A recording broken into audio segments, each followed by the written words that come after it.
হু হু করে পানি ঢুকছে চলন বিলে, দুশ্চিন্তায় কৃষক।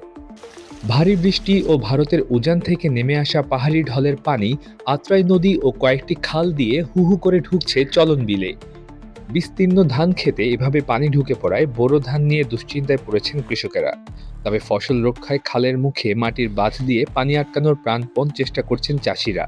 বাঁধ দিয়ে পানি নিয়ন্ত্রণ করা না গেলে নাটোরের সিংড়ার ২৬,০০০ হেক্টর এবং গুরুদাসপুরের নিম্নাঞ্চলে কিছু ধান ক্ষেত তলিয়ে যাওয়ার শঙ্কা প্রকাশ করেছে কৃষি বিভাগ। ভারতের পাহাড়ি ঢল ও বৃষ্টির পানিতে নাটোরের চলনবিলে কতটা ভয়াবহ হয়ে উঠছে বন্যা পরিস্থিতি, তা জানাবো আমাদের সহকর্মী জাকারিয়া মাসুদের ভিডিও চিত্রে। চলুন শুরু করা যাক। সরেজমিনে দেখা যায় চলনবিল এলাকায় পানির উচ্চতা ক্রমাগত বাড়ছে। বাঁধ দিয়ে পানি নিয়ন্ত্রণ করা না গেলে নাটোরের সিংড়ার ২৬,০০০ হেক্টর এবং গুরুদাসপুরে নিম্নাঞ্চলে কিছু ধান ক্ষেত তলিয়ে যাওয়ার শঙ্কা প্রকাশ করেছে কৃষি বিভাগ। তবে নদীর পানির উচ্চতা বৃদ্ধি অব্যাহত থাকায় বিলে পানি প্রবেশ রোধে একসঙ্গে কাজ করছেন স্থানীয় সংসদ সদস্য, উপজেলা নির্বাহী কর্মকর্তা, কৃষি কর্মকর্তা ও স্থানীয় কৃষকেরা। নাটোরের কৃষি অফিস সূত্রে জানা গেছে, গত কয়েকদিন ধরে নাটোরে থেমে থেমে বৃষ্টি হয়েছে। বৃষ্টির পানিতেই অপেক্ষাকৃত নিচু এলাকার ধানের জমি ইতিমধ্যে ডুবতে শুরু করেছে। এছাড়া উজানের উত্তর ভারত থেকে নেমে আসা পানি চলন বিলের বুক চিরে বয়ে যাওয়া আত্রাই নদী হয়ে প্রবাহিত হচ্ছে। এই নদীর পানি সিংড়ার জোরমল্লিকা, শারদানগর, হুলহুলিয়া, কতুয়াবাড়ি, রাখালগাছা, পৌর শ্মশানঘাট খাল এবং বিলদহর হয়ে গুরুদাসপুরের বিলহরিবাড়ি, যোগেন্দ্রনগর, বিলশা ও রুহাই বিলে প্রবেশ করছে।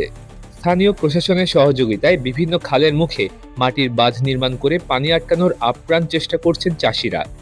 বৃষ্টি আর নদীর পানি অব্যাহত থাকলে মাটির তৈরি এসব বাঁধ ভেঙে বিস্তীর্ণ চলনবিলে পানি প্রবেশ করে ধান ক্ষেত ডুবিয়ে দিতে পারে।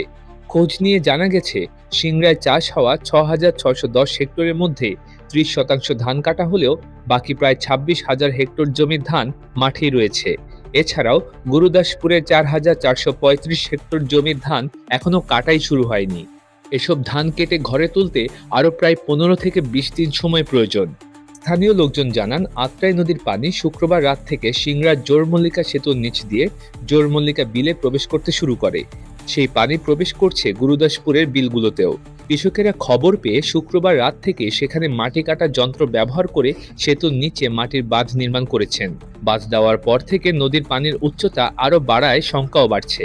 বাঁধ ভেঙে পানি প্রবেশ করলে এই বিলেই ২৫০ থেকে ৩০০ হেক্টর জমির ধান তলিয়ে যাবে। শারদানগর হুলহুলিয়া খাল হয়ে আত্রাই নদীর পানি চলন বিলের মূল অংশ সিংড়া, গুরুদাসপুর ও তারাশে প্রবেশ করছে বৃহস্পতিবার রাত থেকে। খবর পেয়ে উপজেলা নির্বাহী কর্মকর্তা, ইউএনও ও কৃষি কর্মকর্তা শুক্রবার সেখানে ছুটে যান। প্রশাসনের আর্থিক সহযোগিতায় কৃষকেরা সেখানেও মাটির বাঁধ দিয়ে পানি আটকান।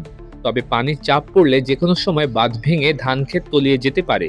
স্থানীয় কৃষকদের ভাষ্যমতে সবচেয়ে বেশি ঝুঁকিতে রয়েছে কতুয়াবাড়ি, উত্তর দমদমা, জোলারবাতা স্লুইস গেট এলাকা। এছাড়া রাখালগাছা ও পৌর শ্মশানঘাট খালের মুখ দিয়েও আত্রাই নদীর পানি বিলে ঢুকছে। গুরুদাসপুরের বিলহরিবাড়ি, যোগেন্দ্রনগর, বিলশা ও রুহাই এলাকার ধান চাষিরা জানান, সিংড়ার কয়েকটি বিলের সঙ্গে সরাসরি যুক্ত এসব বিল। ধান চাষে দেরি হওয়ায় গুরুদাসপুরে ধান এখনো কাটার উপযোগী হয়নি। এখানে ধান কাটা শুরু হতে এখনো ১৫ থেকে ২০ দিন সময় প্রয়োজন। এভাবে পানি বৃদ্ধি অব্যাহত থাকলে অন্তত ৫টি বিলের ধান তলিয়ে যাওয়ার শঙ্কা রয়েছে।